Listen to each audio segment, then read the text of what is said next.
All right, we're back. The Shizow. I got a fun one, kind of, sort of, AEW. And it's featuring one Eddie Kingston. Eddie Kingston, have you heard of this guy? Eddie, come on down. Come on down. Hey. Hey.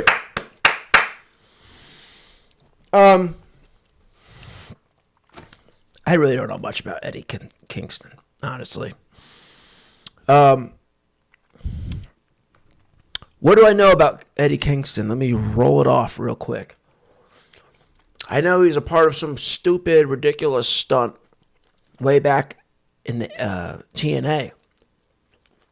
Something with like putting a chair on somebody's throat and then smashing it. But then it really hurt, whoever it was. So that's one thing. And then I know his new character is kind of like, like the updated version of the Brooklyn Brawler. It seems to me. A 2024 version of the Brooklyn Brawler. All right, let's look this up. Let's see if my memory serves me correct. Come on. YouTube, baby. YouTube. Because I think Eddie Kingston had a significantly different look back in the day. Like, he was one of these, like, baby shaved, tan, like, wrestlers who tried to look like a pretty boy, tried to have, like, nice hair and shit. I believe, unless I'm remembering wrong, which I hate. I hate when, like, ugly people, specifically in wrestling, try to, like, pretty themselves up. They try to, what do they call that word? They try to glow themselves up. I fucking hate it. It's like, if you're ugly, if you're not attractive, don't try to be attractive. Just don't. Leave it alone. TNA, chair, throat, neck. Throw words in there. This was TNA, yeah. This is all AEW. Oh, come on. There's no way. Marty Jannetty tells disgusting Sunny story. Yeah, you can listen to that later. There's no way that they're not going to have this on YouTube. Are you serious? This was like a famous thing. Either Eddie Kingston fucked up and hurt somebody, or somebody hurt him. Oh, this is going to piss me off. All right, all right. No. We're Googling it. We're giving it one shot here on fucking Google. I'm almost positive it was Eddie Kingston who was involved. There was some infamous incident in TNA.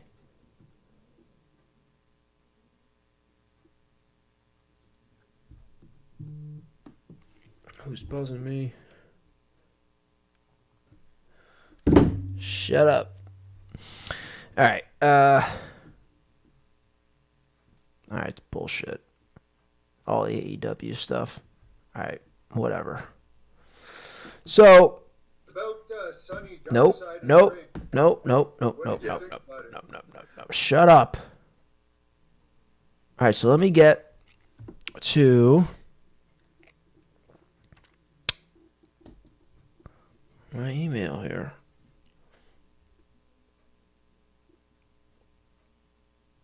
Where's all this?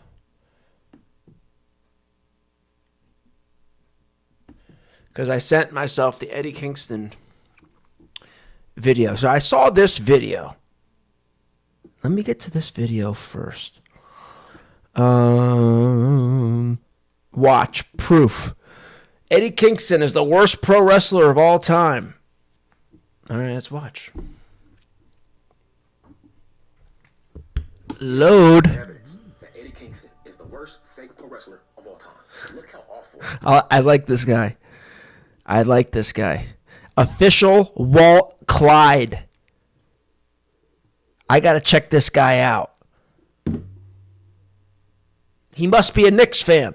He must be a wrestling and a Knicks fan. This is like somebody I would like. And the way he's already talking, I already love this guy. What'd he say at the beginning? How did he phrase it? Here's proof and evidence that Eddie Kingston is the worst fake pro wrestler. The worst fake pro wrestler of all time. Look how awful these punches are. This is uncalled for. Why are you slapping him? You are a grown man. Nobody punches like this in fake pro wrestling. Awful. Awful. Awful. Okay, that's Danielson though. I was in a bar fight, bro. I would get Rhea Ripley to have my back over Eddie Kingston. These are sissy-like punches. This dude fights like Paulie. Yeah, this is crap. Here's proof and evidence that Eddie Kingston is the worst fake pro wrestler of all time. Yeah, Look how I mean, awful these punches are. This is uncalled for. Why are you slapping him? You are a grown man. so this is what we're dealing with Eddie Kingston. Let's click on this. Oh, the loose cannon, Walt Clyde. Oh, this looks like a character. He's got Brian Pillman and him. Apparently, pretty jacked. Height, 6 height in here. Instagram. Man, I was thinking maybe I should do collabs with somebody, but I don't know if I want to do collabs with certain folk. Like, there's only got to be, you know what I mean? There's got to be some type of commonality for me to want to even like engage with these wrestling people, right? And Walt Clyde, is that his name, or is he a Knicks fan, or were his parents Knicks fans, and that's why they called him Walt Clyde? I don't know. Let's see what else.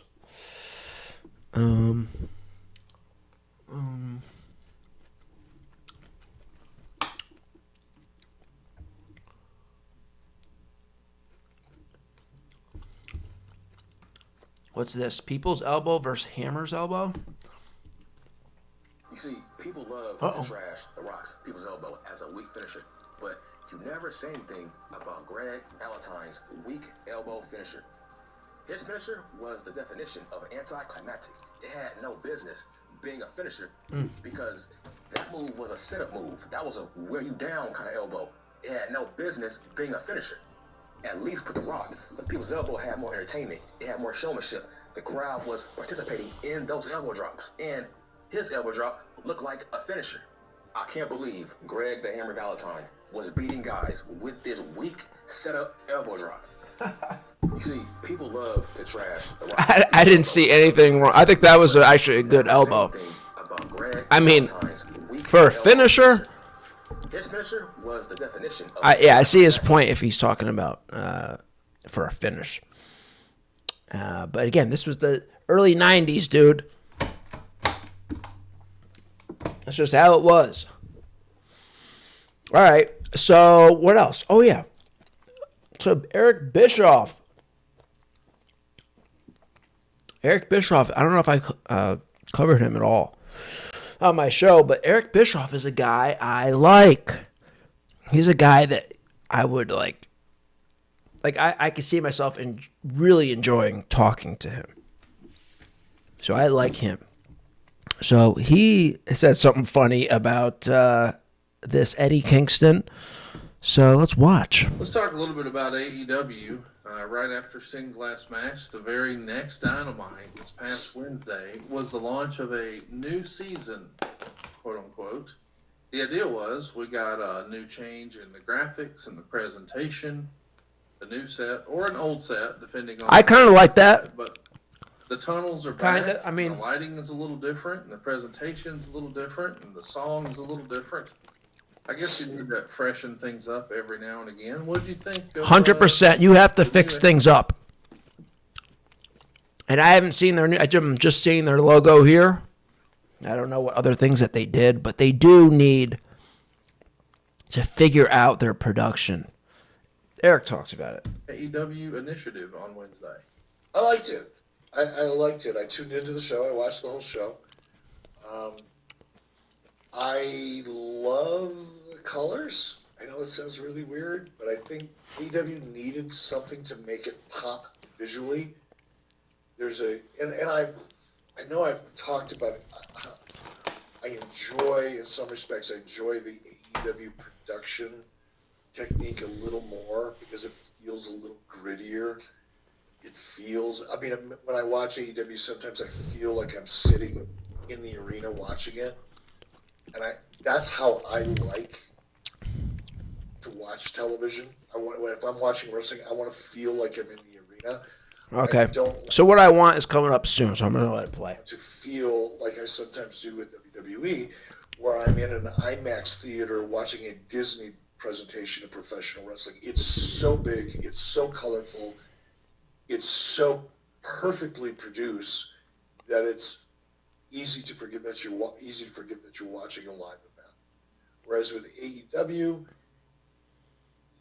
it makes me feel like I'm there, and I like that. However, there's kind of a darkness isn't the right word, but the lack of vibrancy and color in AEW makes it feel less than. Part of that is because, here we go, here comes the hate mail. So much of the talent looks like they've not given any thought into their gimmick. They show up, Eddie Kingston. And I know that's his character. I get it. I'm not picking on Eddie Kingston. It's fine to have one guy that dresses like, he just came from Jiffy Lube, where he works part-time. It's okay if that's part of the character. But when you've got so much of the talent showing up in jeans and ripped up... Jiffy Lube. Did you catch that? Jiffy Lube. I mean, that's hilarious, and that's perfect. Gear, just the lack of color, and there's a void of character sometimes because everybody kind of dresses the same and looks the same and looks like they get their gear at Walmart. And I think the color combination, the set, I thought brightened things up. I like the banner, the LED banner that I saw. I gotta check this out. From the hard camera shot, I like that. It just brightened everything up a little bit. So Eric kind of likes it. It was a good move. I didn't pay attention to the music, I guess, but I did like the graphics. I like the colors. I like the set. I think it brought some new energy, much needed energy to the show visually. Wow. Yeah, of course. Shitting on guys' gear. Talking about a new thing.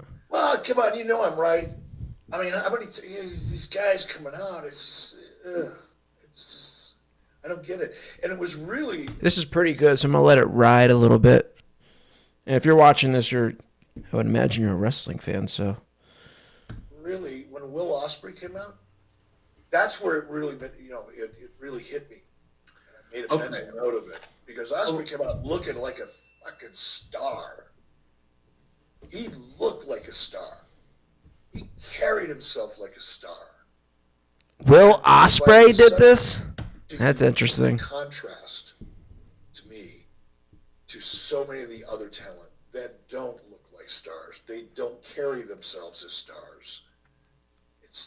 It was just a world of difference. Well, but to be fair, and I'll admit, I like Eddie Kingston a lot. He's one of my favorite promos. Of course you do. You probably love everybody, right, Conrad? So maybe I'm defending a little bit, but just wanted to say, Dusty Rhodes looked like the everyman. That's the reason Dusty Rhodes connected with the audience. He was the common man. I mean, he'd come out there in a solid gold Rolex and a T-shirt and mismatched knee pads and whoop your ass in some ill-fitting jeans. I think that was awesome. I do too. I gotta think that's what Eddie's going for, and that he wants to look like the everyman. He's just a dude who loves this and wants to fight and blah, blah, blah. Not everybody. If everybody comes out doing an Oscar dance and an Oscar presentation, you don't have anything different. But well, and I'm going to throw it right back at you. I agree. That's a great analogy that you came up with Dusty and Eddie Kingston. Perfect analogy.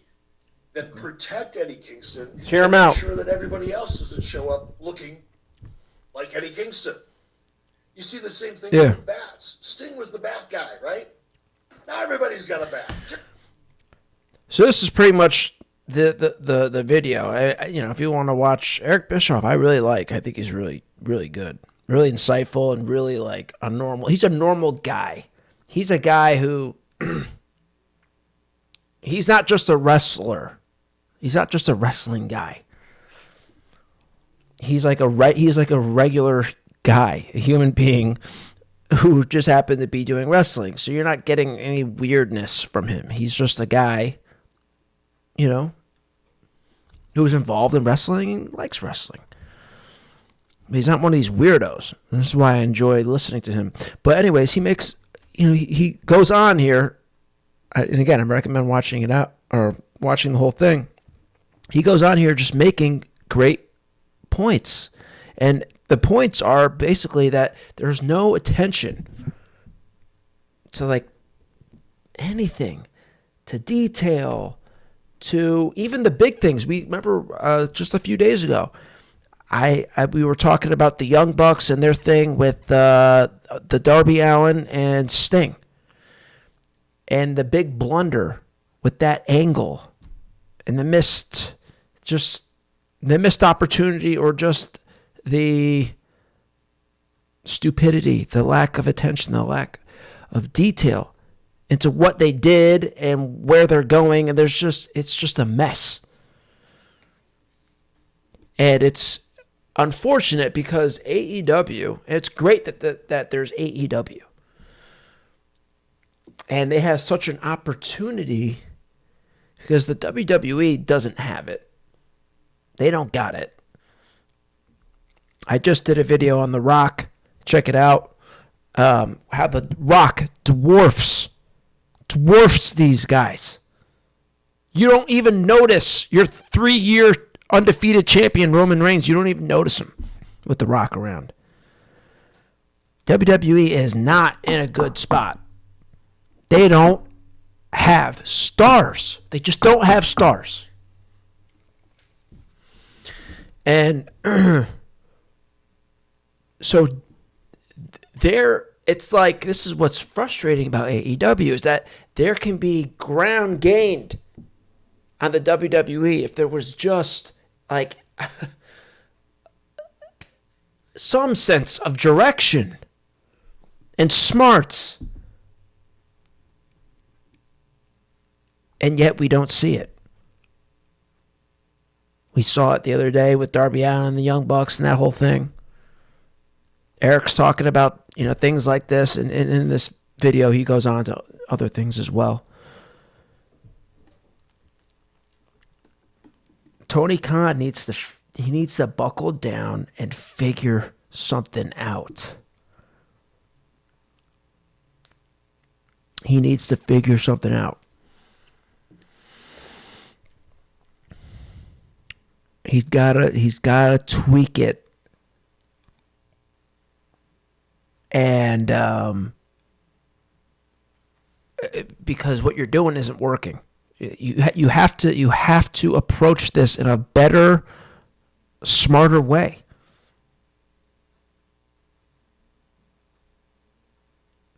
And to me, it's easy.